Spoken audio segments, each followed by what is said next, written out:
Good morning. There's only one way to start this show. How about them Cowboys? How about them Cowboys? Woo! NFC East champs costing Keyshawn yet another dinner. And playoff 2 seed, meaning if the Cowboys as 7-point favorites beat the Packers at Jerry World, then they get another game at home where they've currently won 16 straight at home. Here we go! Here we go! Thank you.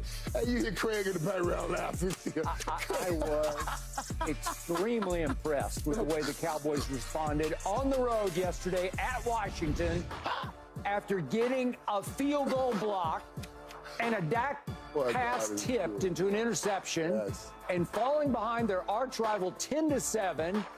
Here they came, 71 yards in 7 plays, riding the tough inside runs of one Tony Pollard to the go-ahead touchdowns. Scoring 31 unanswered points to beat the Commanders' commanding lead, 38-10. So we're about to deal with 2 questions here. How much did the Cowboys look like a threat to win the entire NFC? And will they start by beating Green Bay next Sunday at 4:30 Eastern on Fox, where it belongs? Good morning to Michael Irvin. Good morning to Keyshawn Johnson. But Keyshawn, we will give you the first shot, you being the Cowboy hater that you are. With some tough inside runs. Yeah, with some tough inside runs. See, and there goes the problem. And this is why people come up to me in places, in gas stations or stores or whatever, and say I hate the Cowboys. Why do you hate the Cowboys Just what so you much? teed up. Yeah. Come on, Skip. You asked the question, right? Well, first of all, I'm gonna start off by saying this. Slow your roll. You beat a team that coach was packing his bags, had already did that, was fired early this morning. So let's slow that down. Now you're talking about the NFC championship game, which means that you would be going to the Super Bowl. Are they a threat? No, they're not a threat. They're a threat to get to the NFC championship game. I can't take anything away from what we saw yesterday to believe that all of a sudden this team has emerged as the top contender in the entire NFC to be the representative in Las Vegas. I can't do that because I also watched the San Francisco 49ers play with Sam Darnold at quarterback and just do what they do. They lost. It doesn't matter, though, that they lost, but their offense was moving the football, and they was in rhythm and sync. I don't worry about that at all. They're not limping in, okay? They're going to be fine. Here's what I would say. You got to worry about Green Bay and this magical young quarterback and his confidence level. Yes, 7.5-point favorites. You have scored an average of about 40 points. Well, that average dipped a little bit after the Detroit game. 37. But now 37. I said dipped a little bit. Yeah, right. You just couldn't help yourself. But it wasn't, that's not really a dip. If you round it up, it's still 40. Okay, well, anyway. 37. If it was 35. Anyway, it dipped a little bit, but you're still scoring a bunch of points at home. Green Bay is going to come in there feeling a certain type of way. They don't understand, nor do they know what this atmosphere is about yet. That is a dangerous situation for the Dallas Cowboys to be presented with in their first game in the playoffs, to understand that Jordan Love and all these young guys and Romeo Doubs and Kenny Clark and company can come into Jerry's world and potentially unseat you guys. But here's what I would say. It certainly looked like, based on your draw at a 7.5-point favorite, that you will advance to the divisional round. I don't know who you're going to run into in the divisional round. We'll wait and see. I'll give you my prediction and score of the game later on this week. Okay.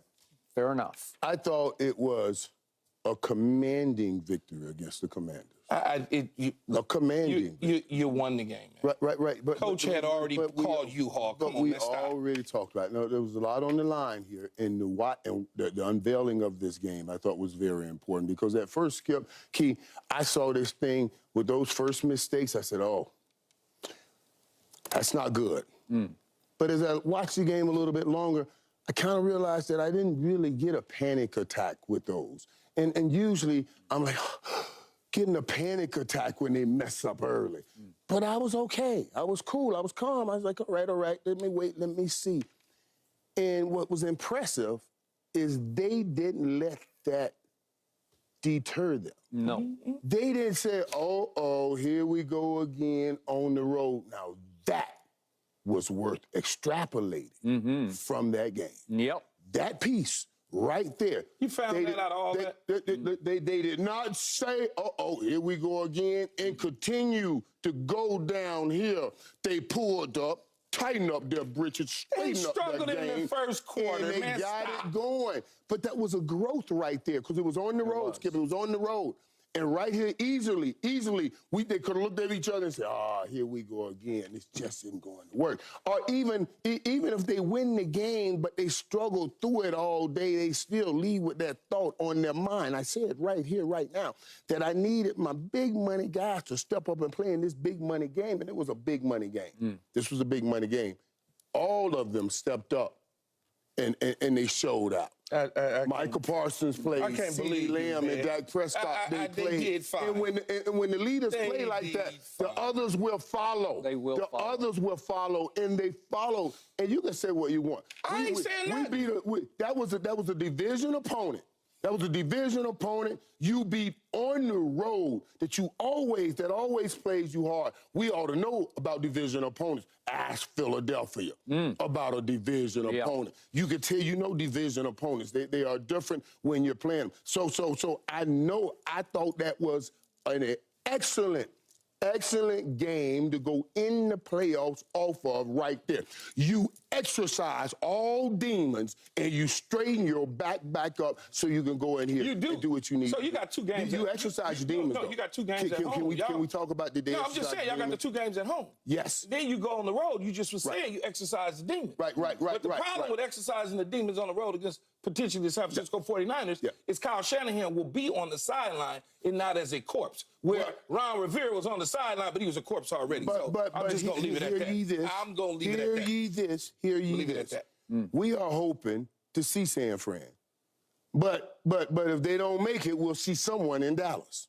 You see, what I'm saying is we're going to give someone else a shot. You hope to see someone in Dallas. And if it's maybe the Rangers. Michael!